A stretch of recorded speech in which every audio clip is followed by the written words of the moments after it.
नमस्कार, आप देख रहे हैं विशेष। मैं हूं श्वेता सिंह। निदा फाजली की मशहूर पंक्तियां हैं, और बजामत बीन अब कांप सपेरे कांप, तेरे बच्चे डस गया तेरा पाला सांप। पाकिस्तान के पेशावर शहर में हुए आतंकवादी हमले ने आतंकवाद को लेकर पाकिस्तान की नीति और नीयत को कटघरे में खड़ा किया है। जिस पेशावर को पाकिस्तान ने ही आतंक का अड्डा बनाया था, वहीं पर आतंकवादियों ने बेकसूर पाकिस्तानी छात्रों को मौत के घाट उतार दिया।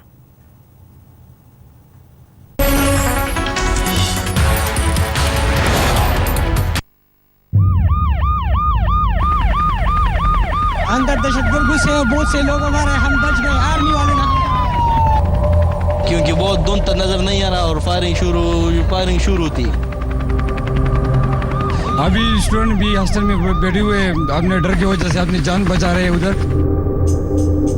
ये बेटी अंदर है, इसका नाम करिश्मा है। खुदा की कसम कि मैं इसे बदला लूंगा जरूर। ये पाकिस्तान बिल्कुल बर्बाद है।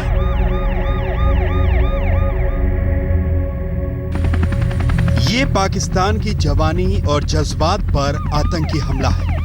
एम्बुलेंस चाहिए। ये पाकिस्तान के दिलो दिमाग को तोड़ने वाला आतंकी हमला है। छोटा एक मारे से भी छोटा है, वो भी मर जाएगा। ये हुकूमत से मेरा ये ख्वाहिश है कि ये दहशतगर्द मेरे को दिखा दो, बस मैं कसम खाता हूँ, खुदा की कसम कि मैं इसे बदला लूंगा, जरूर लूंगा। ये अपने ही घर में आतंक को पालने पोसने से मची चित्कार है। ये पाकिस्तान बिल्कुल बर्बाद है। एम्बुलेंस को बुलाओ। पेशावर के बाचा खान यूनिवर्सिटी पर हुए आतंकी हमले ने पाकिस्तान को हिलाकर रख दिया। वहां छात्र तो खुदाई खिदमतगार अब्दुल गफ्फार खान की बरसी पर उन्हें फूल चढ़ाने गए थे, जिनके नाम पर यह विश्वविद्यालय बना है। लेकिन उन्हें क्या पता था कि उनके सीने में आतंक की गोलियां दाग दी जाएंगी। जब वो आ रहे थे ना तो फायरिंग हो रही थी, तो हम कह रहे थे कि हम अपनी यूनिवर्सिटी के सिक्योरिटी वाले हैं ना, फायरिंग कर रहे हैं, तो हम यकीन नहीं कर रहे थे। जब हम बाहर आ गए तो देख रहा था बहुत ज़्यादा फायरिंग हो रही थी ना, तो जब बाहर आ गए तो हम भाग गए। तो उधर से तकरीबन 3-4 लोग थे, उसको पहले वो ग्रेनेड फेंकते थे ना, उसके बाद आते थे ना, वो डायरेक्ट फायरिंग कर रहे थे।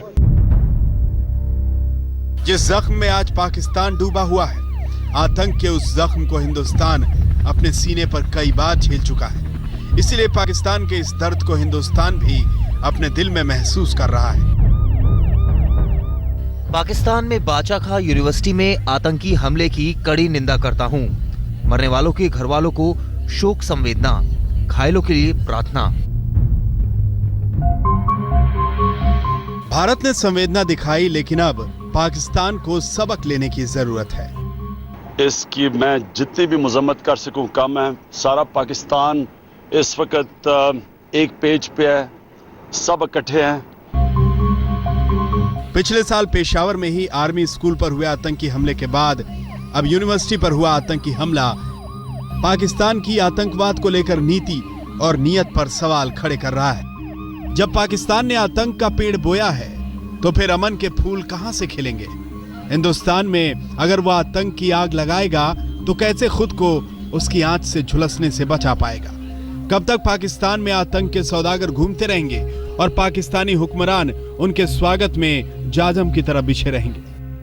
और धर्म के नाम पर पाकिस्तान कब तक आतंक को बढ़ावा देता रहेगा?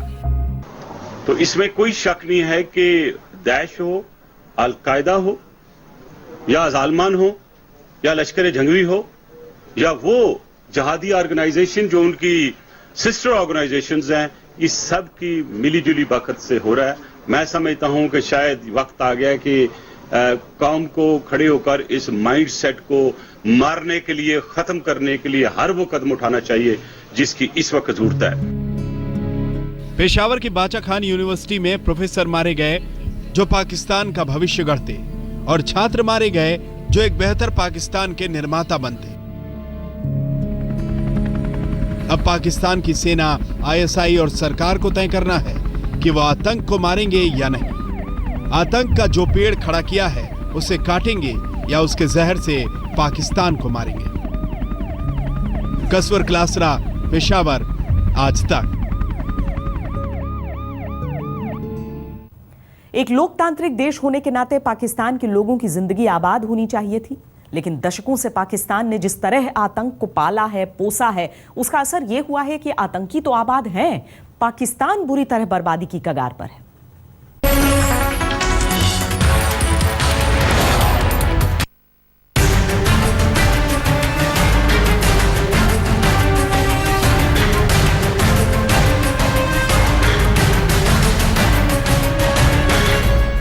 हाँ ना के बीच पेशावर में हुए आतंकी हमले की उंगली तहरीके तालिबान पाकिस्तान पर उठ रही है। बिल्डिंग यूनिवर्सिटी के सबसे आखिर में हॉस्टल नंबर 1 है, वहां से फायरिंग हो रही थी। एक बंदा, एक दहशतगर्द छत पे बैठा था, एक दीवार के साथ था, सब हो रही थी। और हमारी इधर यूनिवर्सिटी की वो जो पर्सनल सिक्योरिटी गार्ड्स है, चार सिक्योरिटी गार्ड्स को तो हमने हाथों में उठाया है। लेकिन पठानकोट में हुए आतंकी हमले में तो सारे सबूत जैश-ए मोहम्मद के शामिल होने और मसूद अजहर के साजिश की तरफ इशारा करते हैं। और 26/11 के मुंबई हमले को कौन भूल सकता है, जिसे लश्कर-ए-तैयबा के हाफिज सईद ने अंजाम दिया।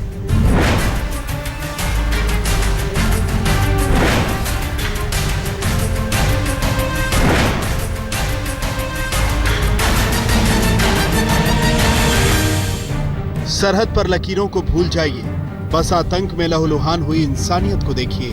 तो हिंदुस्तान हो या पाकिस्तान, आतंक को खुराक तो पाकिस्तान से ही मिल रही। बस हिंदुस्तान में पाकिस्तान से आया आतंकी हमला बोलते हैं तो पाकिस्तानी हुकूमत लीपापोती में लग जाती है। नहीं तो किसी मसूद अजहर और हाफिज सईद की ये हिम्मत नहीं होती कि वो हिंदुस्तान पर आतंकी हमले का ऐलान करें। दुनिया की सुपर पावर्स को शिकस्त देके आज जो मिसाइल टेक्नोलॉजी में आज इस मकाम पे खड़ा है कि सिर्फ इंडिया और इस्राइल नहीं, मगरिब के मुल्क भी पाकिस्तान के एटमी मिसाइलों की जद में है। आप अब ये जान लीजिए कि पाकिस्तानी सेना, आईएसआई और सरकार कैसे आतंकवादियों को शह देती है, जिनसे आज वो खुद ही मात खा रही है। 2007 में जब बैतुल्लाह महसूद ने तहरीके तालिबान पाकिस्तान बनाया तो पाकिस्तानी सेना और आईएसआई का हाथ बैतुल्लाह की पीठ पर था। बैतुल्लाह ने पाकिस्तान में ही अपने आत्मघाती दस्ते तैयार किए। अमेरिका के दबाव के बावजूद पाकिस्तानी मदरसों में टीटीपी के आतंकवादियों की ट्रेनिंग चलती रही। टीटीपी के आतंकवादियों ने स्कूल जाने की जिद करने वाली मलाला यूसुफजई पर गोलियां बरसाईं तो कराची के चर्च, इस्लामाबाद के मैरियट होटल से लेकर पेशावर के आर्मी स्कूल पर हमले किए। और तो और पाकिस्तान की पूर्व प्रधानमंत्री बेनजीर भुट्टो की हत्या में भी बैतुल्लाह महसूद का ही हाथ आया।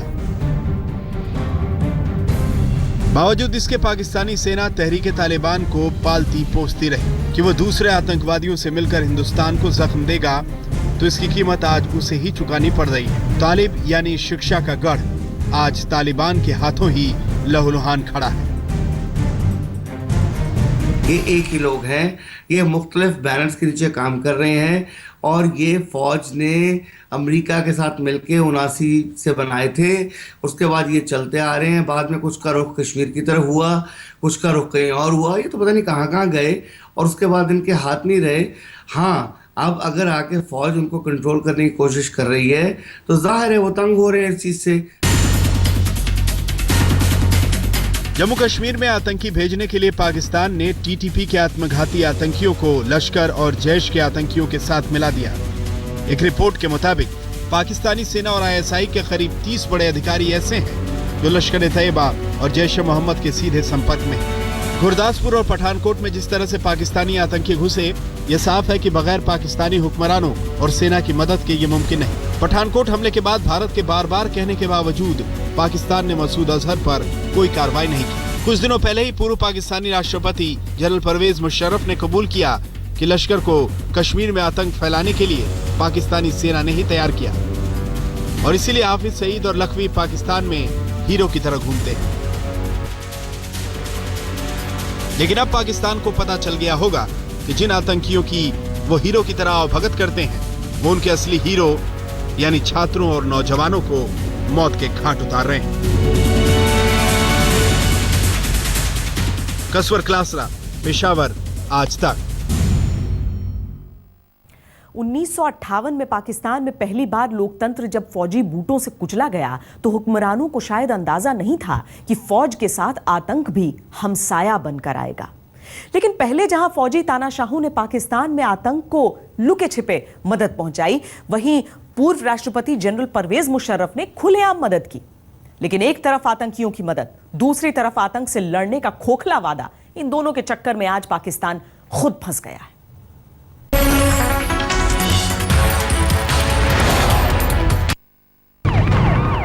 पाकिस्तान ये कहकर अपना पल्ला छुड़ा सकता है कि आतंकवादियों ने यूनिवर्सिटी के छात्रों पर हमला बोलकर अपने लिए सॉफ्ट टारगेट सेट किया था। इसकी तरफ तो अमेरिका के राष्ट्रपति ने पहले ही इशारा किया था कि पाकिस्तान आतंक का गढ़ है।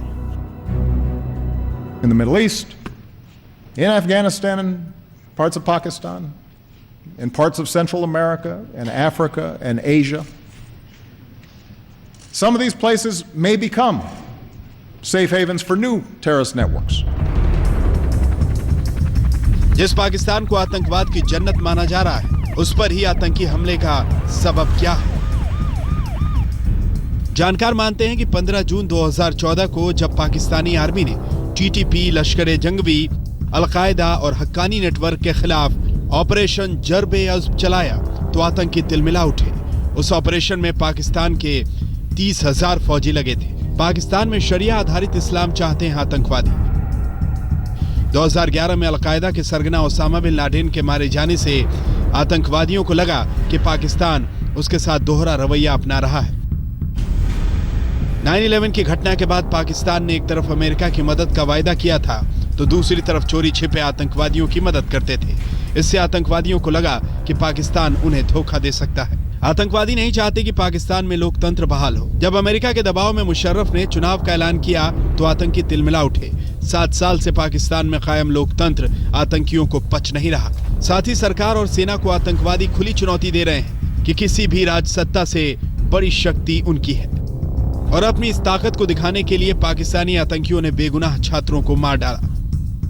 पाकिस्तान तालिबान को पालता रहा है। जब जब ये अफगानिस्तान के ऊपर हमला करते हैं या हिंदुस्तान के ऊपर हमला करते हैं तो पाकिस्तान इनको गुड टेररिस्ट बोलता है।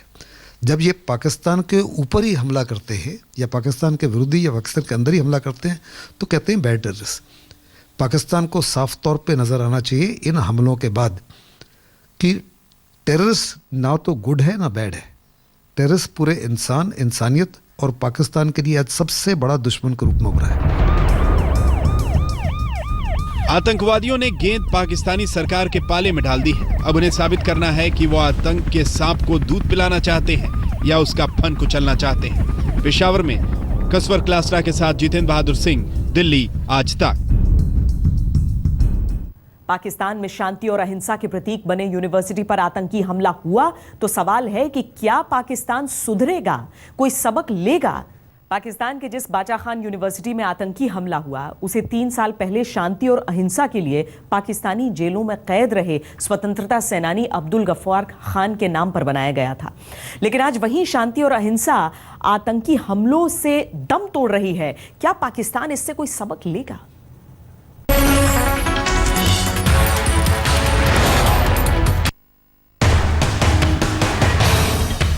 जिन बच्चों में पाकिस्तान अपना सुनहरा भविष्य देख रहा था, उन्हें ही पाकिस्तान की पैरोल पर पलने वाले आतंकवादियों ने मार गिराया। सबसे बड़ी बात यह है कि आतंकियों की यह घिनौनी हरकत उस बाचा खान यूनिवर्सिटी में हुई जिसे शांति का प्रतीक माना जाता है। 2012 में यह यूनिवर्सिटी सीमांत गांधी के नाम से मशहूर खान अब्दुल गफ्फार खान के नाम पर बनी। यह पाकिस्तान की सबसे हाईटेक यूनिवर्सिटी है जिसमें मेडिकल और इंजीनियरिंग तक की पढ़ाई होती है। ये यूनिवर्सिटी बाचा खान के नाम पर इसलिए बनाई गई ताकि उनसे शांति और अहिंसा के विचार दुनिया भर में फैले। लेकिन बंदूक की बोली बोलने वाले आतंकियों ने निहत्थे छात्रों और शिक्षकों को गोलियों से उड़ा दिया जब वो सीमांत गांधी को उनकी 28वीं बरसी पर श्रद्धांजलि देने पहुंचे थे, पाकिस्तान की नीति को चुनौती देते हुए। कसवर क्लासरा, पेशावर, आज तक। विशेष में इतना ही। देश और दुनिया की बाकी खबरों के लिए आप देखते रहिए आज तक। बिहार के मुख्यमंत्री नीतीश कुमार की परेशानी बढ़ती जा रही है। पहले जंगल राज की वापसी के आरोप लगे तो अब उनके खुद के विधायक उनके लिए मुसीबत बन रहे हैं। सुशासन पर लगे ग्रहण को देखिए इस खास रिपोर्ट में।